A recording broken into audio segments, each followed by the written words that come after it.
Hello, and I'm Curtis Garner, PE turned RE, and today I have the luxury of talking to John. His YouTube channel is DeConstructing Dreamz. So thank you for being on today, John. Thank you. I appreciate it. Yeah, so me and John had actually met through the ORAC community, the one rental at a time community. I think we actually done a podcast on Mark's channel, the financial firefighter. If you Right. have a chance, I'd go check out his channel. So John, so for people that may not know you yet, can you tell us a little bit about what you're currently up to? So I've got a duplex that I house hack. And then 2 years ago, I bought a single family residence that I do short term rental with. And the downstairs, the reason I bought that particular property was because I plan on doing an ADU with the downstairs area. And I have been doing advocate for the city council to get legislation in Reno, Nevada, so that we have a legal way to start doing ADUs. Mm, okay, so you have three units currently trying to add that fourth. What's the market like in Reno? Um, Basically, you're looking at a average yield of negative numbers, so it is not great for trying to invest. But you know, just like anywhere else, people are successful. I mean, people are finding deals. They're making things happen. The pricing is quite high. I'm sure as it is in your area.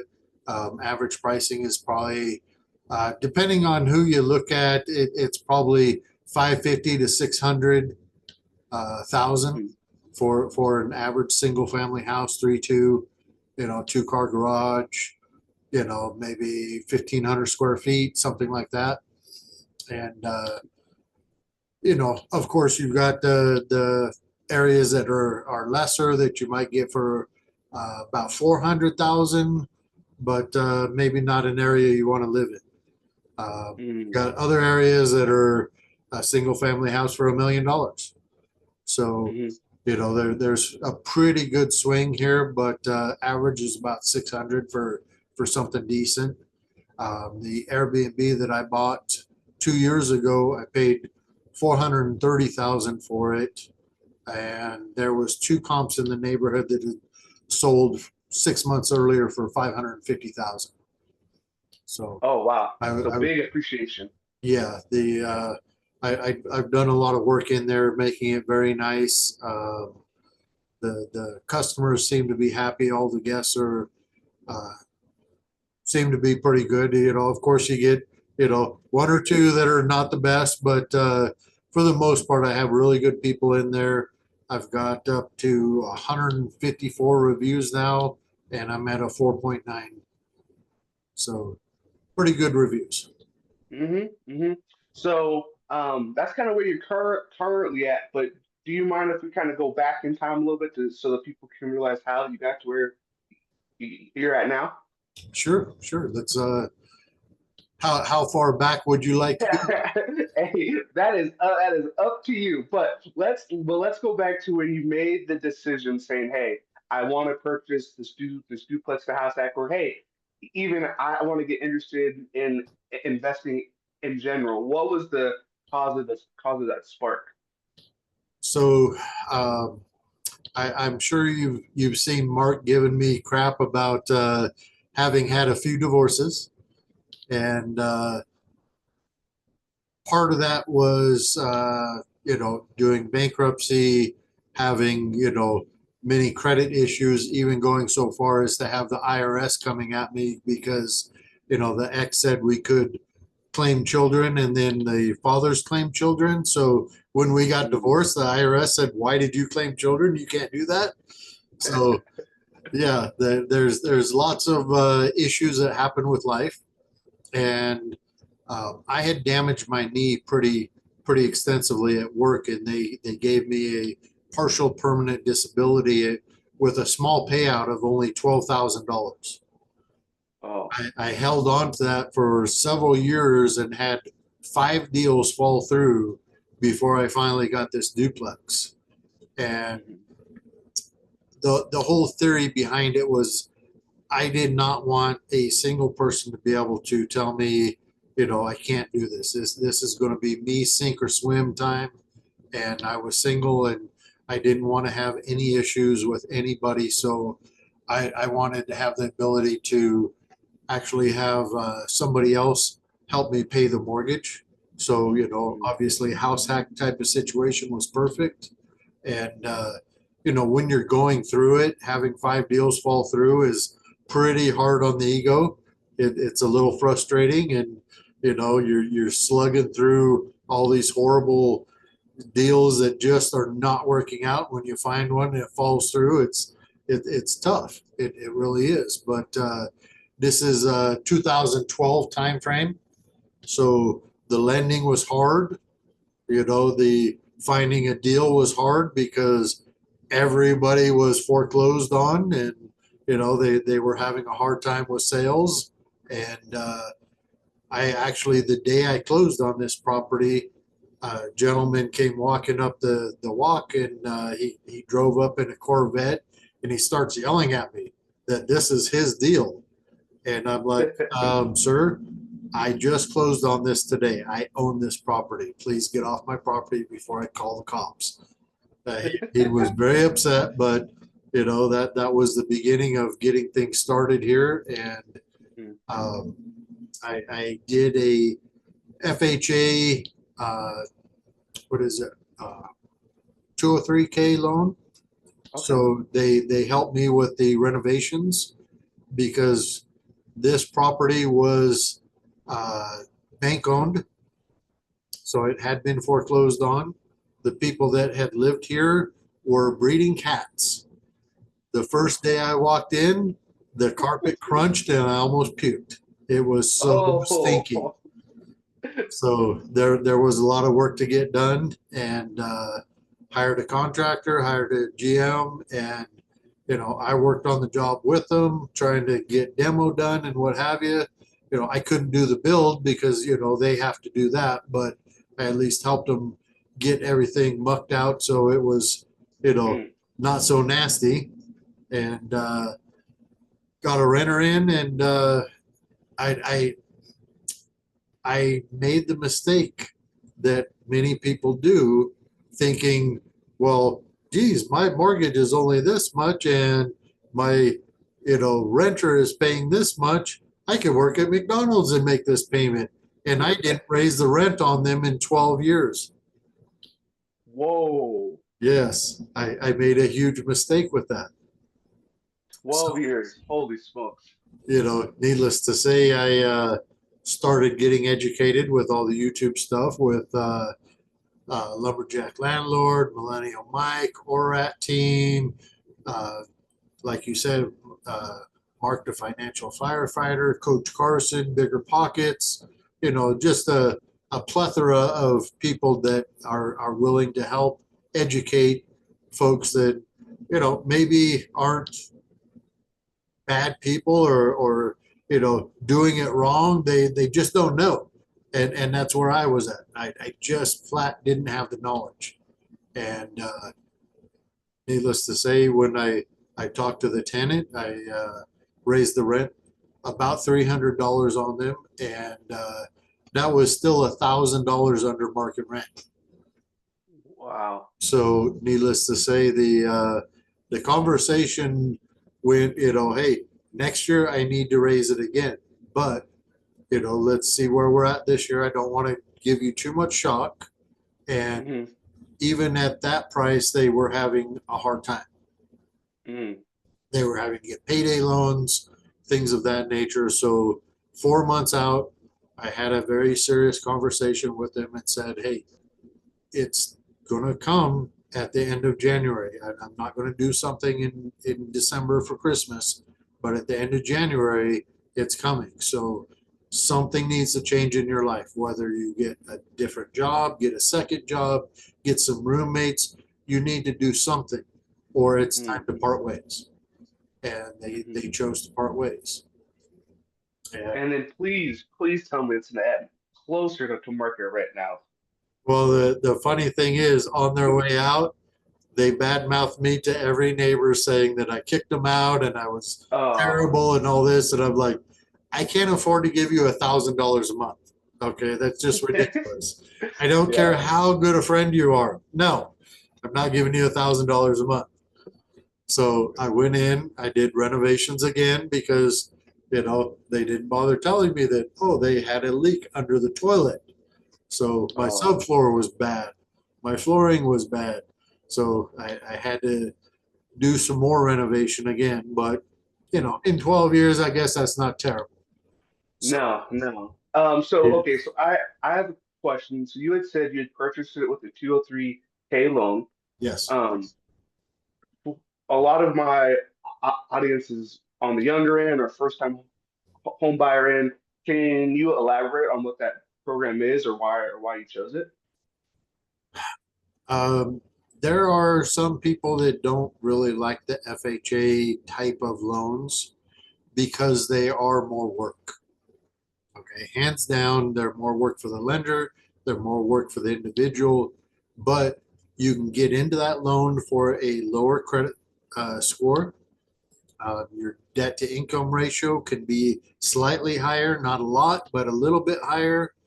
And the big thing that made a huge difference for me, um, not only was it 3.5% down, that helped, but they also rolled the renovation costs into the loan.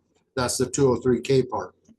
So, Mm, all of that combined together allowed me to get into a house when, I didn't have a ton of money. I wasn't making a ton of money. My credit score I'd actually been working on, I was probably in the 550 area. So I needed to get that up to 640 so that I could get a decent rate. And mm, at the time, I believe I was probably about 3.5%. Later on, I did a refinance that got it down to 3 1/8. But needless to say, it was just very advantageous to be able to get into it because at the time they didn't have the loan products we have now. It mm, was a different time. We didn't have 5% down loans. We didn't have construction loans. You're coming out of the great financial crisis, if that's what they want to call it. yeah. With all the ninja loans and all that kind of stuff. Banks were tight. They did Mm, not have very many products, and what they did have, you really needed to check all the boxes because they were not giving out loans easily. So, mm, mm. you know, when Yeah, when people yeah. say that it's hard, it's always been hard. Okay. There's never a time when it's not hard. Get over that whole easy button thing. There is no such thing. Doing real estate is hard. It's a simple process to get there, but it's always been hard. It's always going to be hard, and it should be hard because that's what it makes special. If it was Mm, easy, everybody could do it. Everybody would be doing it, and then it wouldn't be special anymore. hmm. Yeah, that's exactly what I was about to say is that back then you were saying that the loan options were kind of like limited on what you could do. Well, now there's so many loan options. It could be federal options. It could be state options. Like I've been talking about the covenant homeownership program that could give up to 20% down. Right. So it's very interesting when younger folks are like, oh, it's so hard. I'm like, well, this might be the easiest time to actually get into a house.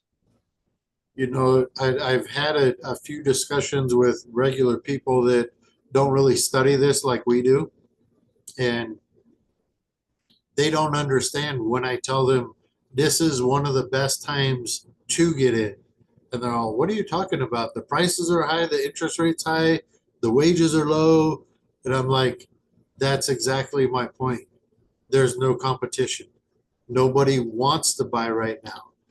Our housing inventory is increasing, so you can actually do some negotiation. I tell them, what do you think happens if we go back to 3.5%? The market gets flooded, the prices go through the roof, $100,000 over asking, no contingencies, no inspections. We go back to 2021. Okay. Hmm. And that's a broken market. That is terrible to try to find an actual deal. The pricing is going to go even more incredibly high than where it's at now. So right now is a great time. And if you get in now and it goes to 3.5%, oh, we just refi. If you don't There you go. get that, okay, you've already made a good deal. You've already made a deal that you can deal with. So Mhm. no harm, no foul. And if it gets better, great. We just refinance. Right now is the time you want to be getting in before things change. Yeah, it's a different way to look at it, right? When others are fearful, that's our time to kind of lean in. Oh yeah, absolutely. And you know, it's the same stuff that we're getting that education through all these other channels. The people that are further ahead than us, that are looking backwards, putting their hand out and saying, "Come with me, I'll show you the way." Hmm. And you know, I'm just so appreciative of all those folks that are willing to do that, because it's made a huge difference in my life. I Yeah, yeah. So, okay, so you do the duplex, you don't reach the rent for 12 years. At what point are you like, hey, you know what? I'm gonna do something I've never done. I'm gonna buy this place and I'm gonna do Airbnb.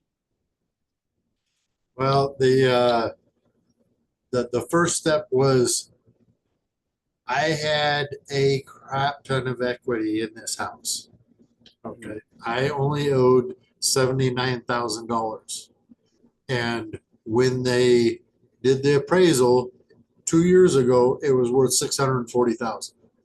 Ooh, Okay, wow. so you know it it's just the ability to put debt on the house. It's not like trapped equity. You know, it's hard to get your head around that aspect of it. But you know, when I looked at it, I'm like, okay, I can keep my payment at roughly $780 a month for PITI. That's what I Hmm. was paying. Mm. I had put a new tenant in. I renovated. I had reserve funds to handle that, and I had gotten the rent up to within a couple $100 of where market rent was. So uh, that rent was now at 2,100. Okay, it had been at 950. Ooh. Okay, so huge jump, Hmm. and having that much equity, I could have pulled a lot more money out, but I chose to only take the loan up to 250,000 because that would put my PITI at about 1750. So that leaves me a little bit of money for vacancy, capex, maintenance, that type of thing, and I don't turn into an alligator. I did not want to exceed where my rent's at, and that gave me enough money so that I could do a 25% down at the short-term rental, and gave me some money to do some renovation over there. Hmm. So I actually ran out of money, of course, and I put a hot tub on a credit card, and the hot tub is the biggest pain in my butt there is over there. It causes the most damage, the most headaches, but it is also the thing that gets the most guests to reserve having a reservation. So Mm. you take the good with the bad. You know, Hmm. it is what it is. You know, we fight with Airbnb and try to get, you know, damages dealt with and what have you. But that's been a huge learning curve, you know, because everything I've done has been long-term rentals. I Hmm. also manage rentals for my cousin and for my parents. Mm. So I've been managing for really quite a long time without having the knowledge that I really should have had. So Hmm. now that I'm getting that knowledge and I'm applying it to the rentals, everybody's able to benefit from that because I did 3 binder strategies this year. Nice. And the binder strategy, can you tell us about that? Dion from Dion Talks does the binder strategy, and he has a conversation with the tenant instead of just going up to a tenant and handing them a piece of paper saying, hey, here's the rental increase. No, he puts together some data for them so that they can see what area average rents are. He can show them active rentals that are in the area that are comparable to what he has. And then you're having a conversation saying, okay, I don't have to go up to the top of the rent, but I don't want to be down here at the bottom here either. So let's have a conversation. What's good for you? What's good for me? And let's try to figure out what's going to be something we can meet in the middle. See if we can't figure out something that's going to work out. And if it doesn't work out, then they can certainly move on, and then you go all the way up. But it's a much better situation if you can have a good conversation and they ask you to raise the rent rather than you telling them to raise the rent. Yeah, I think people love to have a say because oftentimes they don't have a say. Right. Hmm. So out of the 3 conversations I had, my tenant next door that I went up to 22 or 2100 initially, I took him to 2200. So a little bit of a bump in rent, which was no big deal. He had no issues whatsoever. Another elderly couple, any raise in rent, they are going to freak out about and have an argument about and not like. They were only $100 as well, but they accepted it. So that was fine. And then we had another tenant that needed a significant raise, and they were the ones that I really went hardcore with putting together a binder and showing them what all the comps were. And um, they, I gave them a day to, kind of think about it. I didn't want to just spring it on them. And I could see that it was a bit of a shock on their face to see how much higher the comps were for the rents and the binder strategy. And when I called them the next day, they said they were going to move out.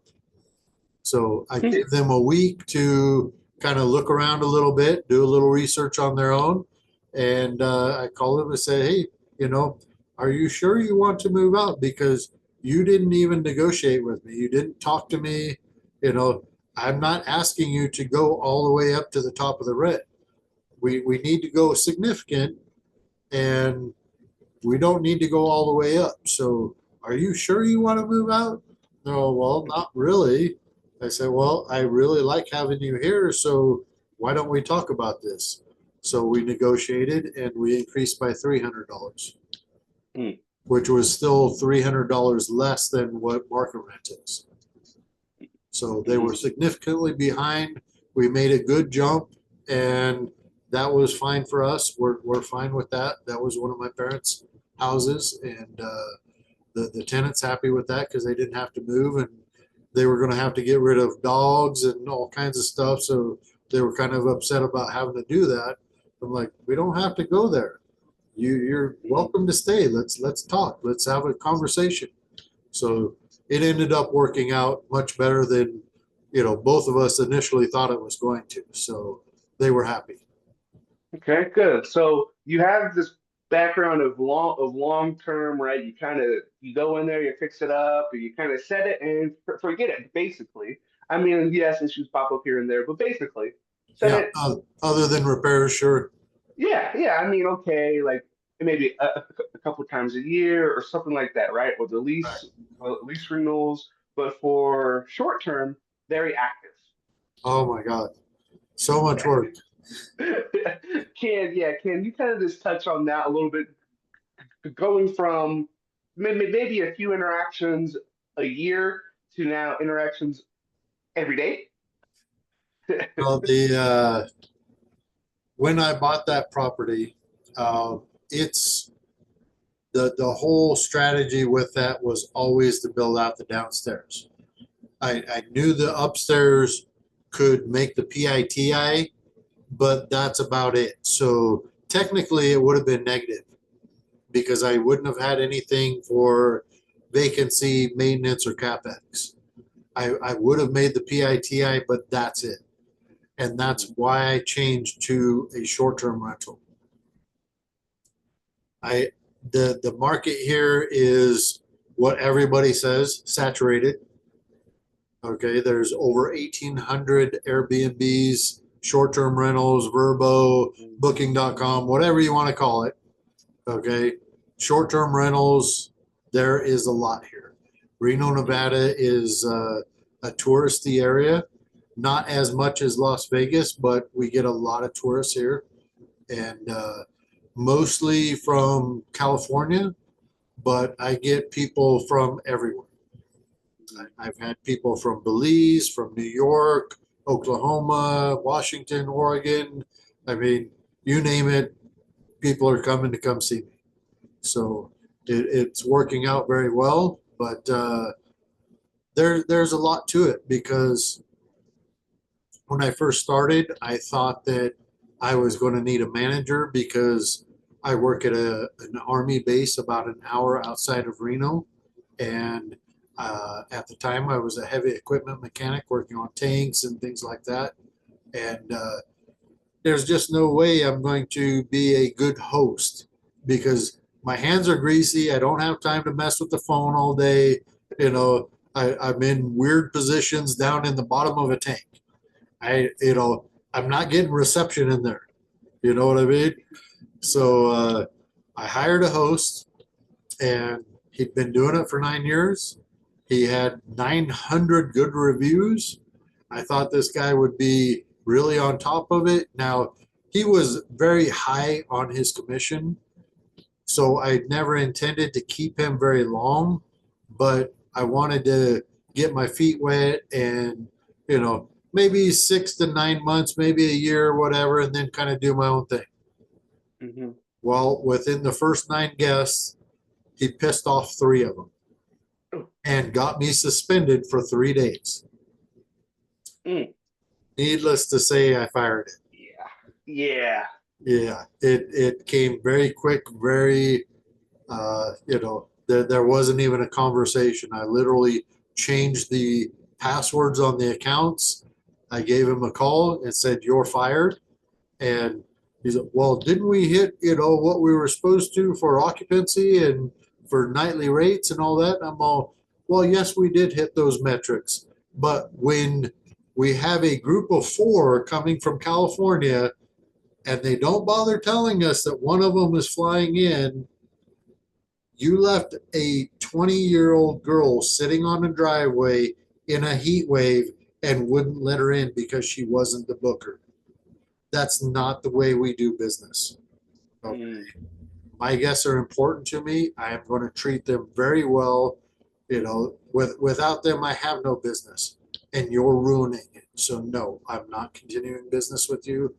I literally shut my Airbnb down for 2 months until the contract ran out because I was not going to have my guests upset like that again. Wow, that's powerful right there. I took the hit on the money. I didn't care. I am not going to have my guests upset because somebody's treating them poorly. And to add the cherry on top, the guest said, "Hey, the property was beautiful. Everything was super nice. Everything was clean, but I won't come back again because I didn't feel welcome." Oh, that's not what you want. Oh. No, no. And I left the review. I didn't even fight the review because I felt it was exactly correct. My co-host had made them feel unwelcome, was making them take pictures with their ID held in their hand next to their face in front of the door. And I'm just like, that's kind of their personal space. What are you doing? That's not the way we do business. No, thank you. So, Interesting. Okay. Huh. yeah, so Well, I started doing it by myself, and I did pretty well. I didn't do as well as I would have liked. I was probably making maybe $500 a month in profit. Hmm. But I did that for about 6 or 8 months until I found another manager, and we've been working together for about a year and a half now, and Hmm. he's doing very well. We're working great together. He's got me on all the platforms. We've got a direct booking site. We've got things dialed in for maintenance people, for cleaners, for everything you need, and I don't have to get woken up in the middle of the night from a guest that, oh, they want to message you at 3 o'clock in the morning and say, hey, I have a light bulb out. All right. So, uh, how much do you have to actually be involved in? If you have this now great co-host, are you just kind of reviewing numbers? Are you how involved? Oh no, no. Whether you're managing guests or whether you're managing a manager, you have to be involved. I Okay. literally do profit loss statements for every month. I make sure that my expenses are staying in check. If a guest is messaging, I am literally checking those messages to make sure that my co-host is properly messaging them in a timely manner. When I've got time, if they're not quick enough, I will message myself because I want to have a very, very fast response rate. If you do not get back to somebody within seconds of them messaging you, they're going to go on to another property and say, hey, let's do that one. See if that host is any faster with their messaging. You Hmm. want to get that booking as quickly as you can because people are fickle. They see this one and they want to hit the button and say book it, but you don't message them back with their question. They're going to look at something else while they're waiting, and maybe they're going to decide that one is better for them. So you want to get on them, because I mean, really, a lot of this is you want to get that instant gratification. They want to hit that book and they want to have it done. Okay, that's done. Now let's look at airlines. Let's look at rental cars. Where's the restaurants or grocery stores or whatever? So, Hmm. you want that instant gratification for Mm. So it sounds like while you do have a manager or a co-host, it sounds like you're still putting in a lot of hours. them. I actually was just there. Literally, I walked in from being at the Airbnb. I was cleaning the hot tub. I was blowing the leaves off the deck. I was working with my cleaner to make sure we had everything dialed in, doing a perfection inspection. You know, I don't just leave it up to the will of whatever the cleaner wants to do or whoever else is there. I will literally go through and fluff pillows, turn the blinds so that the light's coming through correctly. I will put the TV on so that it has a welcome screen with the guest name and their booking dates and has Hmm. QR codes for the Wi-Fi and all that kind of stuff. I will turn on the AC for them because it's really hot right now. I make sure that they come into a very pleasant experience as soon as they walk in the door. Mm. Okay. So it sounds like a lot of hands-on work. So is your goal to expand this to multiple properties, or are you are you set to retire with what you have, or kind of where are we at there?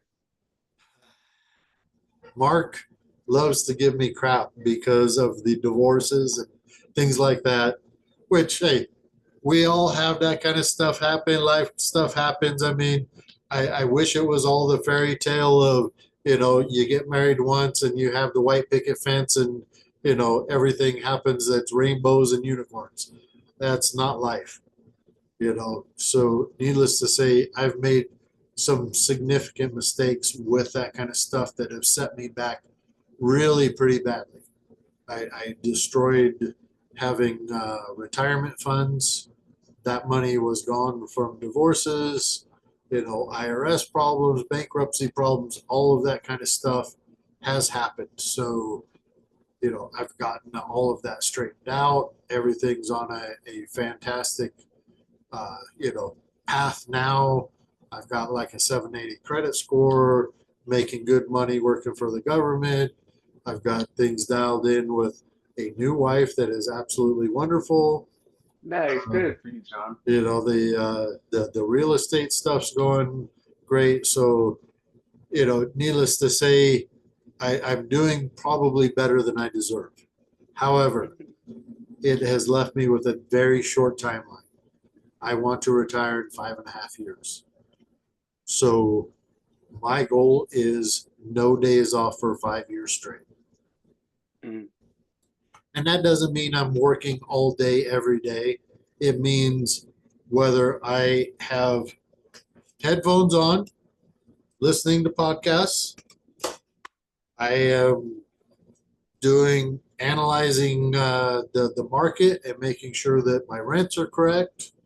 I want to analyze the market for new deals.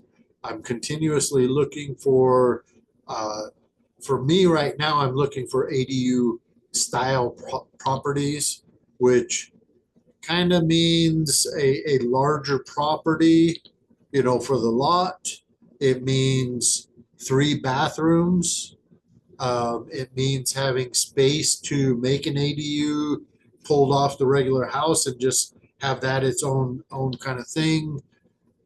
So I've been working with the city for about 2.5 years to get ADU legislation, and going to the city council meetings, going to the planner meetings, um, emailing with staff. Grace McAdin is the staff person that I deal with here in Reno, and she's been wonderful. She sends me stuff all the time, and we just got a really good boon because the state of Nevada just passed Assembly Bill 396, which is all about ADU legislation. And part of that is local areas cannot have more restrictive legislation than state. Mm. So all the stuff that was trying to get pushed through that was restrictive cannot go through that. Oh, And that's great. they made it where uh, Washoe County and Clark County, which both have over 100,000 people in them, and any city with over 60,000 people. So Las Vegas, North Las Vegas, Henderson, Reno, and Sparks are the cities, maybe Carson City as well. But just a handful of cities that are over 60,000 people, they have to put in an ADU ordinance by July 1st next year, or it gets superseded by the state stuff. So you will be able to do ADUs in Nevada. Nice. That's very similar to what happened here in Washington. And ours, July 1st was a couple of weeks ago, but all municipalities had to have an ADU plan in place. And so we've been had things like that, like in Seattle with that new wind, right? And he does ADUs and DADUs. Well, now that's moving across the entire state. The exciting thing for me is over at the short-term rental, that was always the plan, was to make the downstairs into a 1 bedroom, 1 bath unit down there. Matter of Mm. fact, I part of what I was doing over there today was taking a GC through that area to show them my plan, what I want to do in there, and hopefully by next week I will have a rough estimate on how much that's going to cost me. Mm. So in addition to doing, the Airbnb stuff upstairs, I was doing planning downstairs as well. There's a book that you need to read. It's Dan Martell, Buy Back in Your Time.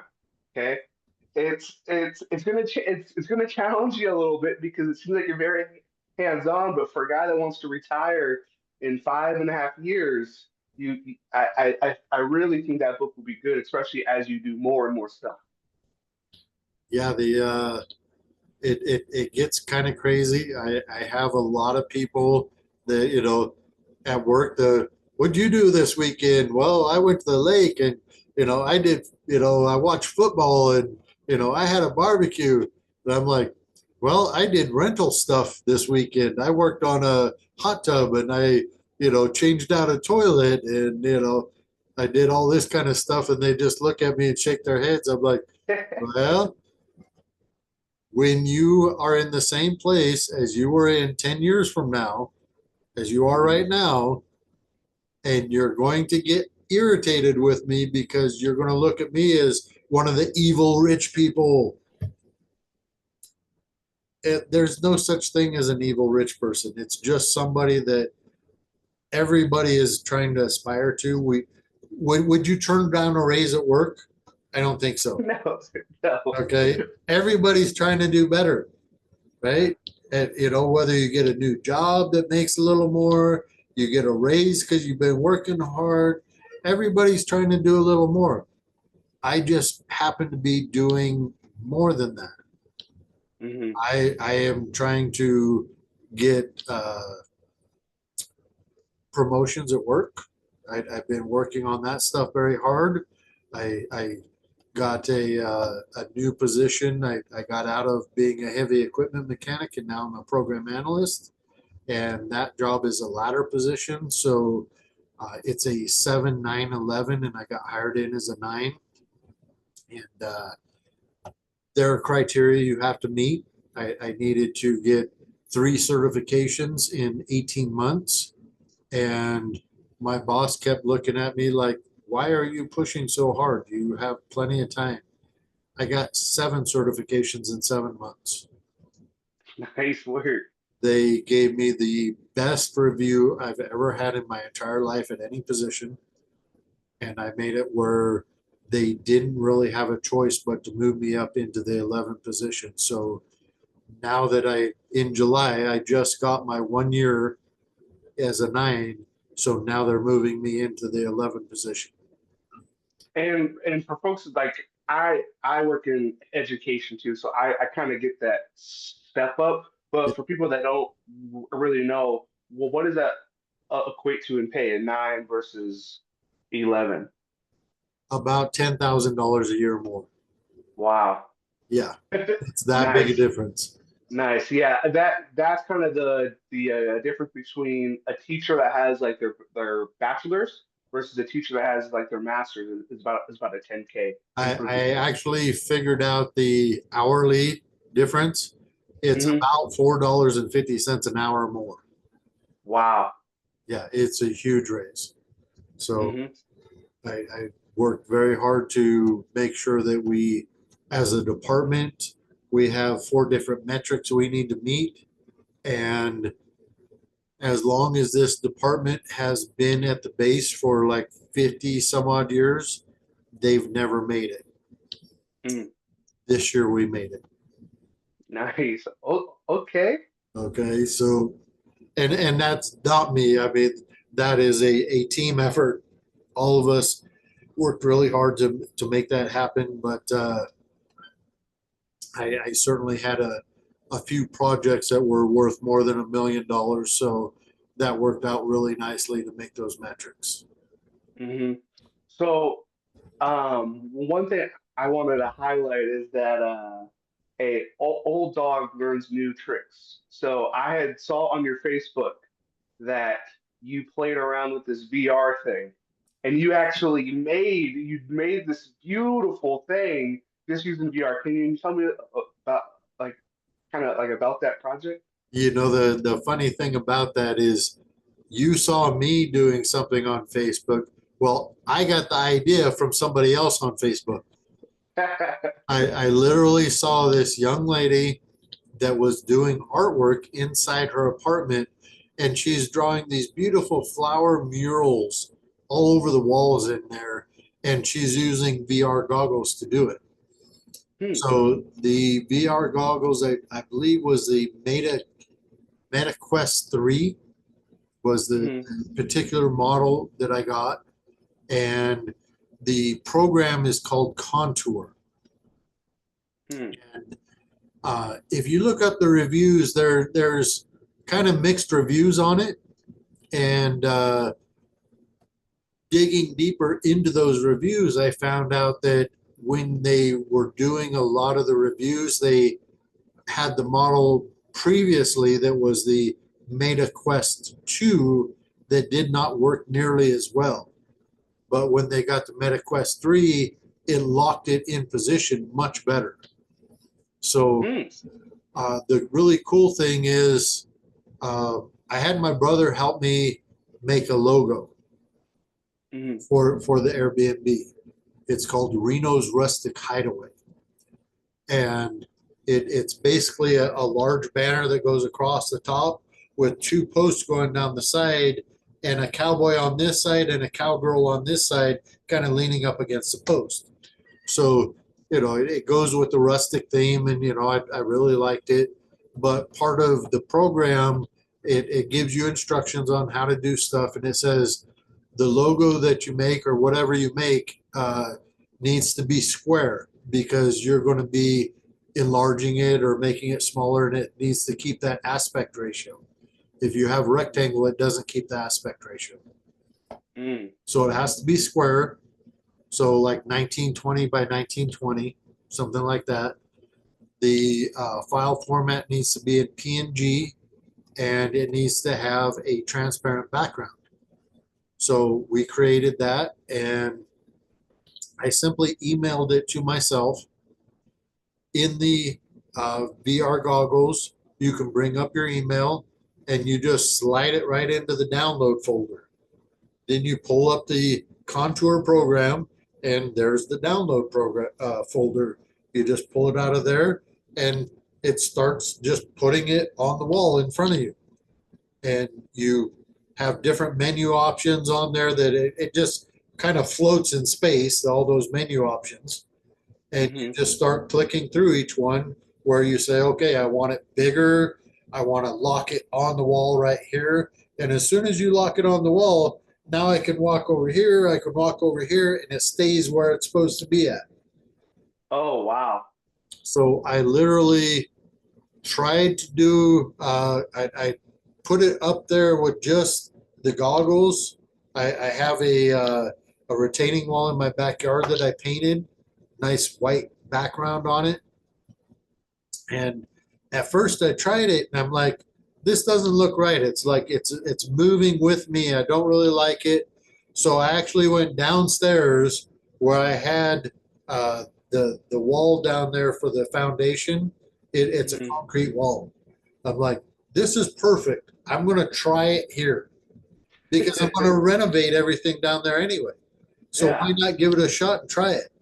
So I literally put it on the wall, pulled it a black marker, and you just trace it on the wall. You just trace that outline with a black marker, a Sharpie, and I traced it all out, and I took the goggles off, and it was perfect. I was like, oh my God, this is just wonderful. Okay.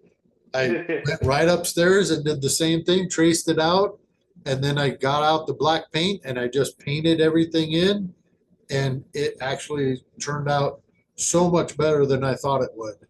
And I built a couple of benches to set next to it. So now all my guests can literally sit on a bench right next to the logo and take their Instagram pictures. And now I get free marketing. Wow, wow, that is amazing. Because I saw that, I said, "Wow, this is genius."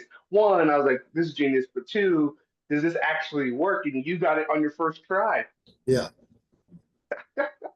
Oh, so So was it just normal paint that you used? Because it actually turned out great. the I've been dealing with Sherman-Williams, and Hmm. because I have uh, basically 8 rentals that I manage, plus a long-term and a short-term rental. Sherman-Williams gave me basically a pro account, and that allows me to buy the paint at almost half off. It's Hmm. much less expensive. And I went to them and said, look, I need white. The rest of my house is Swiss coffee, renter white. Mm, Let's do that on the wall. That way, every white I have matches every other white. mm. And I thought that it was going to be a quick, nothing, paint some white on the wall, no big deal. That wall hadn't been touched probably since 1965 when it was built. That thing soaked up so much paint, it was ridiculous. I had to go through and scrape everything off. I only did half the wall and it took me 8 hours and took 5 gallons of paint to do half the wall. Oh my goodness gracious. So, needless to say, I haven't gotten to the other half of the wall yet, which is in the plans, but the retaining wall is split into 4 sections. So, I Mm, got 2 of the sections done.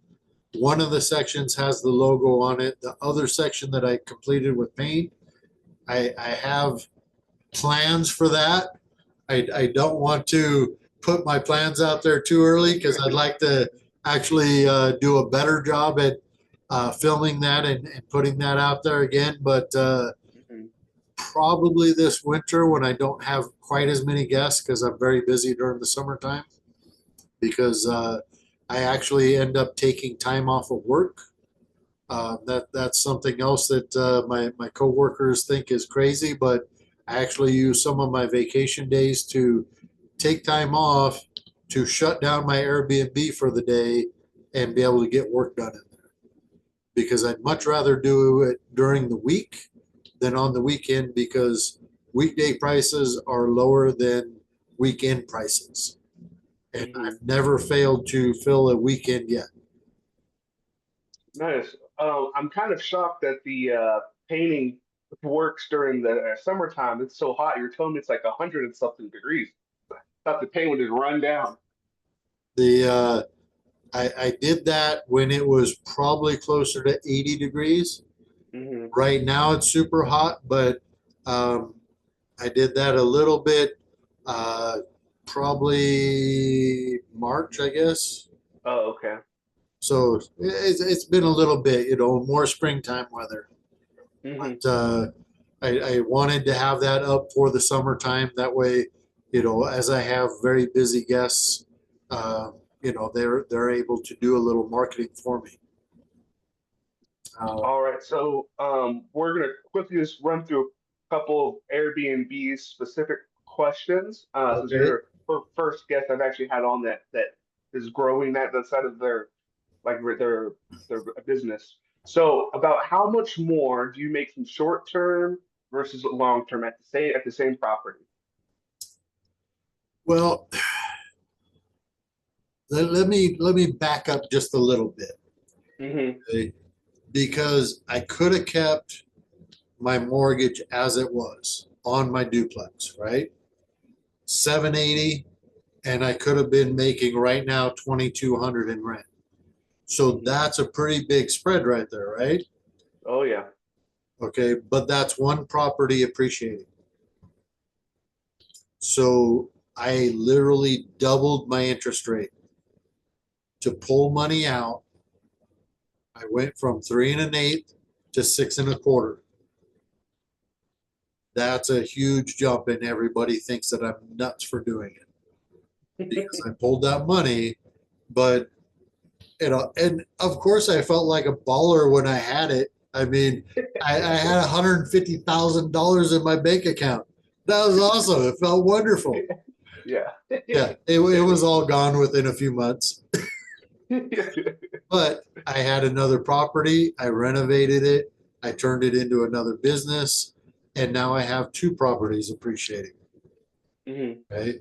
We're not getting the kind of appreciation we were, previously, the 20-30% appreciation. Of course not. It's more of a more normal market or even a little flat. But now I've got 2 properties appreciating. I don't have as much cash flow at this property, but I still live at this property for free. Mm. Okay, Hmm. because my tenant pays 2,200. My mortgage here is about 750, 770, right in that range. Changes a little bit according to escrow, but Hmm. very, very slightly. But it pulled a lot of that cash flow from here and put it over at the Airbnb. So last year, I have the numbers for that. I had uh, reservation was at $63,500. Hmm. My expenses over there was 50,000.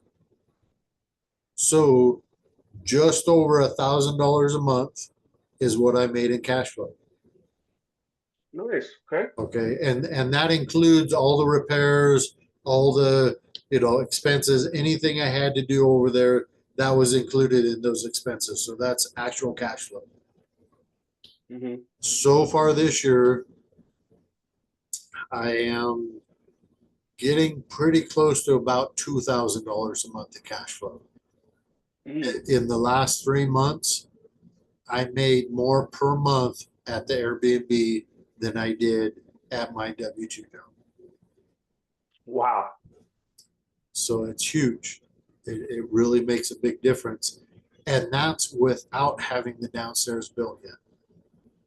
Hmm. And Okay. then so once that's built, you probably add more. When I get the downstairs built, a very, very conservative estimate is another 25,000 in cash flow per year. Mm. So that property alone in cash flow will probably make me in the neighborhood of $55,000 per year. Mm. Yeah, that's some people's annual salary. Right. That is awesome. So I actually I did a few, I guess, mental exercises with my son because he's like, Dad, you're rich. I'm like, what are you talking about? I'm not rich. I got more expenses than anybody around me. I mean, the Airbnb costs $4,200 a month to run. Okay, Oh wow. it's expensive. How many people can have that much in bills in just one property? That's not even this property over here, the duplex. That the mortgage over here, PITI is another 1,750 on top of that 4,200. Hmm. That's a lot of money per month. And so we started adding things up between the rent I get next door, my W2 job, the money I make at the Airbnb before expenses, and it was like $159,000, and I'm like, oh my God, that's shocking. I, I Hmm. I didn't feel like I was making anywhere near that, but because so much of it goes out in expenses. Yeah. But I have literally just in the last year, I was putting everything together, one account. So I couldn't see where I was losing money, where I was making money. Now I have every single unit has its own account. Uh, I have where the personal expenses are with my W2 job coming into it, and that's it. I don't Mm. have any of the rental income coming in. All of that is for the property. So I don't take up any kind of wages from the rentals.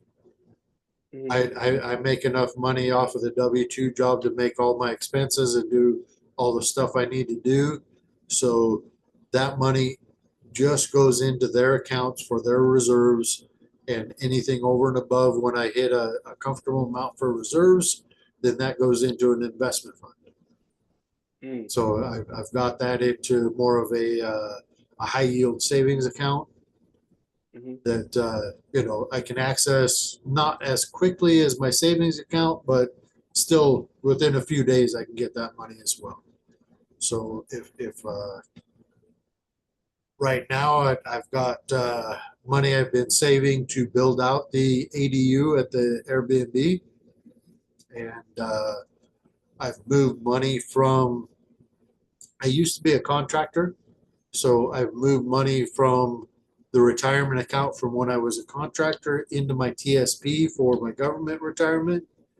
And I've got that up at a higher amount now so that I can pull a loan against that retirement account without any penalty. Oh, wow. So I'm not cashing in, I'm doing a loan. Okay. Hmm. So the difference is the loan's at 4.5% interest rate, but that interest rate goes back to myself. So it's a loan, but I'm the bank.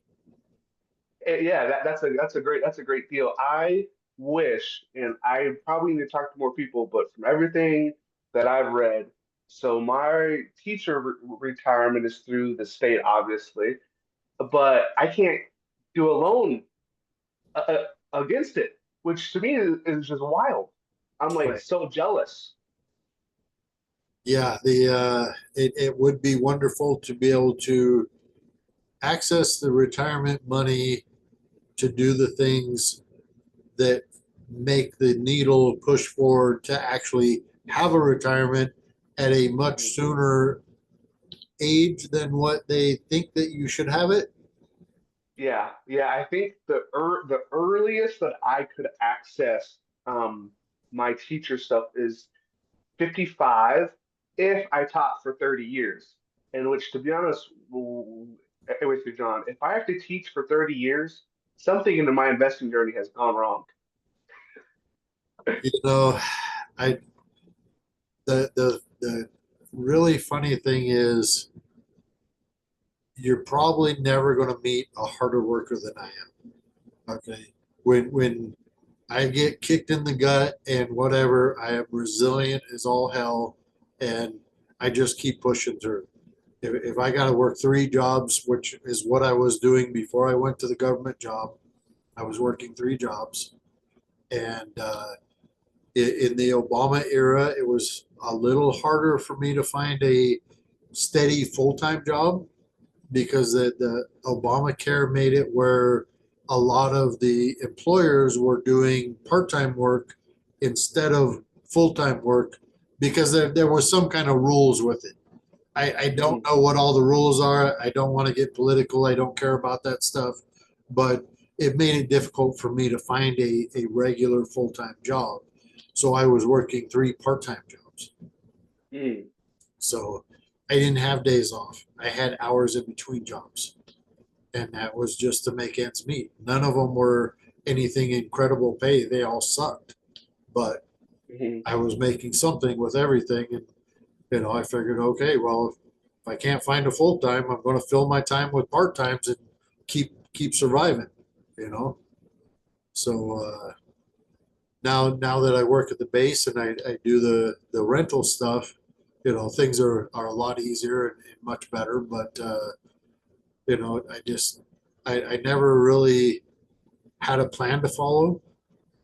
So even though I'd work really hard and I'd work the overtime and I'd get the promotions, I'd be a lead, a supervisor, a manager, whatever, and then that job would go away and I'd do the thing over again. I just never had a plan. And when you don't have a plan, it is spinning your wheels. It really is because I didn't have a plan for the money. Okay, well, I want a boat. I want a motorcycle. I want a camper or, go on vacation or whatever, right? Mhm. I want to buy something nice for my wife, whatever the case may be. You're not really managing that money. The money's managing you. If I got money, I can go spend it, right? Yeah, so that kind of leads to the next point. So the bulk of my audience is between age 25 and 38. What advice do you have for them? you're wanting to go a little deep here, okay? Go deeper or shallow as you would like. Well, I'm actually putting together a plan right now that I want to start sharing with people. So this is a wonderful introduction.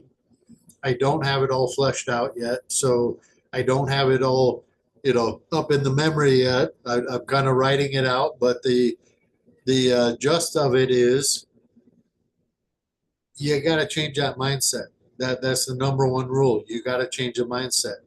Okay, if you are looking at content like this, you've already started and you're ahead of so many people out there just by looking at this type of content.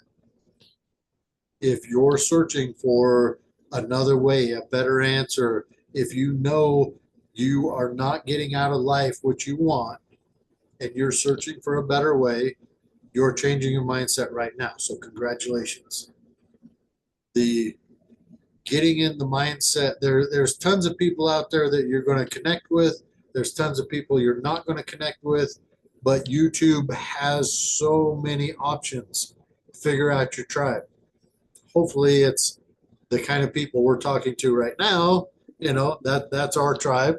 Me and you have met, so we've become friends, and this is awesome that we're having a collaboration. I never had that before. Uh, Changing that mindset is going to be critical because a lot of this is a long, boring process, and you have to be resilient. You have to have that heart. Don't stop. Don't, get shiny object syndrome and, oh my God, I want a new car. I want a new motorcycle. Save those money. Okay. That brings me to the next part of it is getting the budget. You have to have a budget. I know some people look at that as a dirty word, but if you're going to do this kind of stuff, you got to have a budget. You got to have a bank account. You got to have, a way of looking at your credit scores. So get the free credit karma kind of stuff, whatever, look at your debt to income ratios. If you don't have that knowledge, which I didn't have for most of my life, you're not going to have a plan. You're not going to go anywhere. So there's three different plans for working on your budget for getting out of debt. Uh, Dave Ramsey is very popular with the snowball method, and that method is taking the smallest bill you have. You're going to pay everything, but you're going to pay minimums. Any extra money you have, apply it towards the smallest bill. And that's not mathematically the correct way to do it, but psychologically it is because you're getting quick wins. Okay, you're going to feel good because you paid something off. For people that need that instant gratification, you need those wins. That will keep you going because when you get to the bigger bills, they're going to take longer. But if you've done this properly, you're going to snowball from one bill to the next bill. All the extra money you put into the next bill, and you keep snowballing into those bigger ones until everything is paid off. Okay, you're not going to have to worry about your house. Don't worry about that one yet. But pay off your cars, student loans, credit cards, anything you got going on, whatever the smallest one is, that's what you attack. And you snowball into the next one. Okay, I like that one. That works. But I have one that I like better we'll get to. The next one is called the avalanche.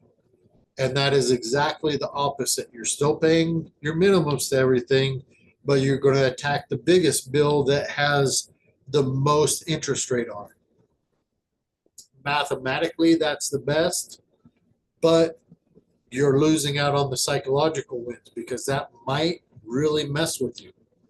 It's going to take time. If you don't have that win, you might give up. So I don't really care for the avalanche one, even though mathematically it is the most correct. The last one that I like the best is called the hammer method.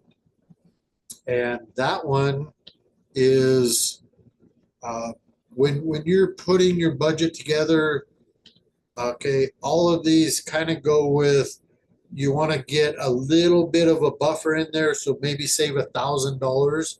That way, if you have an emergency, you don't dip into that $1,000, or you don't dip into a credit card. Use the $1,000 for a flat tire or whatever, right? All of these are going to be the same with trying to throw like $1,000 buffer in there. Okay. But with the hammer method, you're going to continue putting money in that savings account with that $1,000 so that you're more liquid with it. And when you get the entire amount of your first bill, which is going to be your smallest, kind of like the snowball, you're going to throw the entire amount at it. You always keep $1,000, never lose that $1,000. But it keeps you more liquid, where if you have a transmission go out, maybe you've got that money sitting there and you just have to restart again for, getting it going again. So you have your wheels so you can get to work, right? It keeps it more liquid. So the hammer method using the snowball method kind of combined together is the one I like the best, because it keeps you liquid. It keeps the money in your account for a large emergency, but you still get those quick wins because you're going to throw it all at that smallest amount and get that bill off your back. Now, if you don't have any discipline, I can't help it. Okay, I can't. There's nothing that's going to do that. You have to get that mindset under control and say, no, I'm not going to go get Starbucks coffee every morning. I'm not going to go buy the newest, latest gaming system. I'm not going to go get my nails or hair done every week. Whatever the case may be, I don't care what your vice is. You got to cut something out so that you can make a difference in that budget. Get that budget dialed in. That's naturally going to lower your debt to income ratio. It's also going to work on your credit, so you can get to that 640 credit score, so you can get into the better loans, and that's going to get you started. Now, all of that's going to take time to do, right? You're not just going to pay that off in a month. You're not going to pay it off in 6 months. It just depends on your situation. It might take you a year or two, right? Are we going to be static in that year or two? No. That's the time you're going to get your education. Okay, you're going to look at YouTube. You're going to figure out what strategies work for you. You're going to figure out your tribe. Who do you like? Who do you not like? I don't agree with everything that Dion says. I don't agree with everything Matt says. I don't agree with everything that Zuber says, or Mark, or Coach Carson, or any of them. But I get nuggets from every single one of them, and I totally respect every one of them because they're trying to help you. So, yeah, have a variety of people you're looking at. And, I even looked at sub 2 stuff with Pace Morby. Now, I have 100%, so much respect for him, 100%. The guy, man, I mean, watching him with the sale calls he does, overcoming objections, I mean, there's just nobody better. But his strategy just doesn't hit it for me.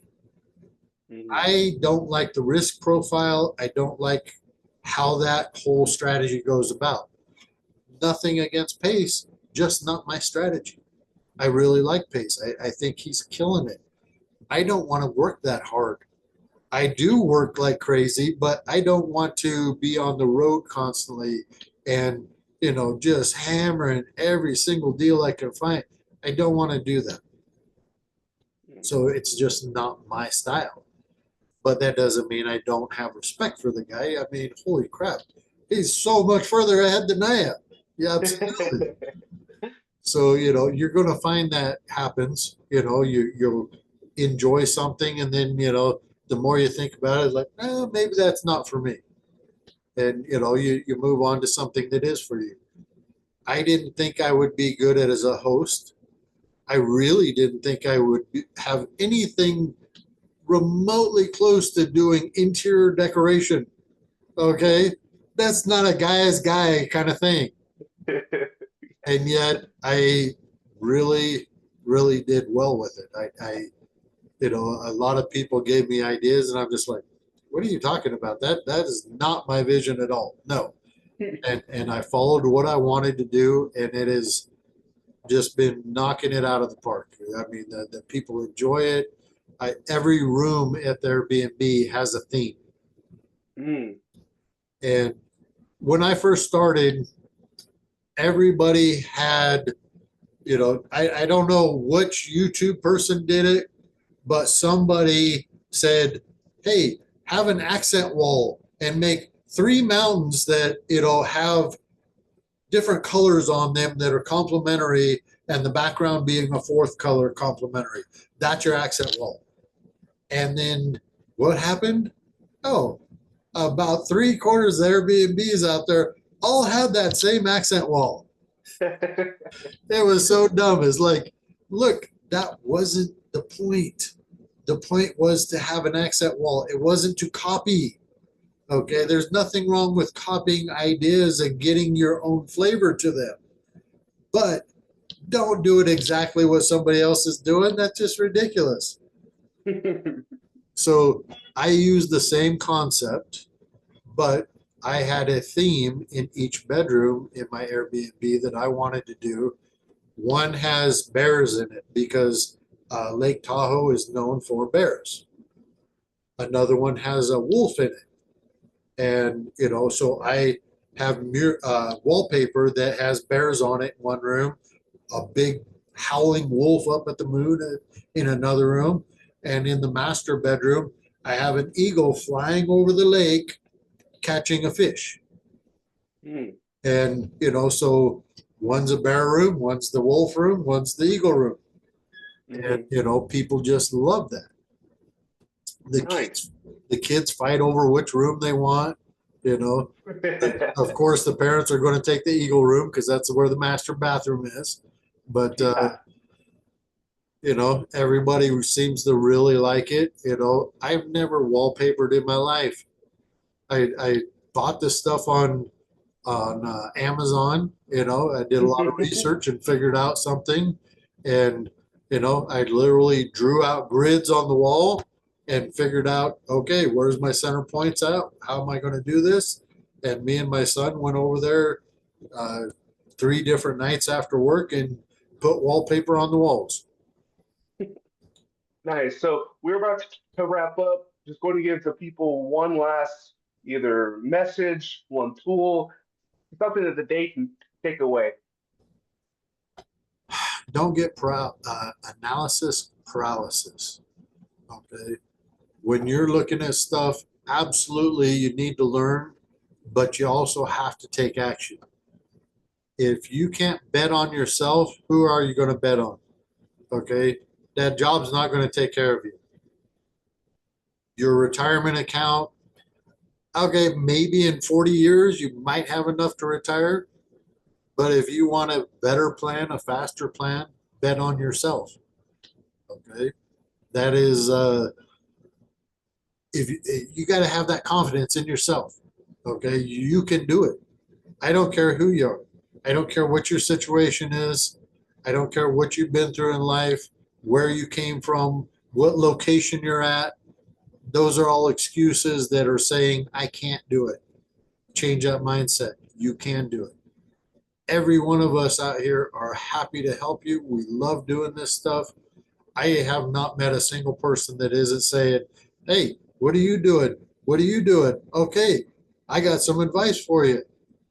Absolutely. Everybody is willing to help. And that's the wonderful part about doing, the stuff kind of, Zuber is really a huge force in it, doing the ORAD event in February. I think that is fantastic. I don't think I would be nearly as far without having gone to that event. I met you, I met Mark, I met Millennial Mike, Dion, Matt. I mean, I met all of my heroes that I listen to every single day. And without those guys, I would not be where I'm at. So, you know, listen, take it, give it the open mind. figure out what you're good at, figure out what you're not good at, ask. Everybody is willing to help, and figure out what you want to do. You can do it. Don't have those insecurities. Don't have those mental blocks. You can do it. Perfect. Love that message, and thank you so much for being on, John. John, if people want to reach out to you, how can they do so? I have the YouTube channel Deconstructing Dreams. I'm not fantastic about posting stuff on there. I'm still learning tech. Facebook, I'm on there. My name is John Litz, Litz. I also have Deconstructing Dreams on Facebook. Um, I started an Instagram, but I don't really check it a lot. Um, all the people that I've been mentioning, they all know me. They all know how to get a hold of me. Almost all of them have my direct phone number if you really need to get a hold of me. So yeah, that's about what I've got for social media. How about Perfect. you? How do they get a hold of you? Yep. So you can get a hold of me on Instagram, PE turned RE. My contact will also be in the description of this video as well. And thank you so much for being on today, John.